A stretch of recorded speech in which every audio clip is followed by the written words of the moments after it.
So here are 3 poses that you can do while waiting for the kettle to boil. First pose is mountain. Bring the big toes together, taking the arms down by the side, palms facing each other. Maybe the knees begin to come towards each other as you engage the upper legs. Shoulders are coming up, rolling the shoulder blades down, chin parallel.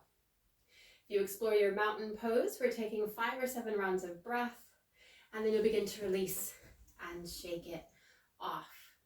Second pose you can take while waiting for the kettle to boil is a gentle forward fold. So again, feet might be hip width apart, maybe closer, and they'll begin to hinge down. Hands can dangle. Maybe we grab behind the legs. Maybe we take a bit of a rag doll.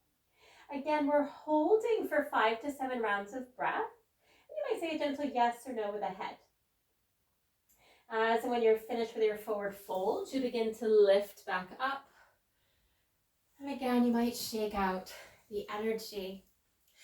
Final pose that you can take while waiting for the kettle to boil, chair pose. So again, feet are about hip width apart, maybe closer, arms are going up towards the sky or your heart, and then you're going to begin to sit down. If you've got a counter in front, you might use that instead, just using the fingertips in front. And again, holding for 5 to 7 rounds of breath. And then when you're ready, you'll begin to straighten the legs, taking the hands to the heart.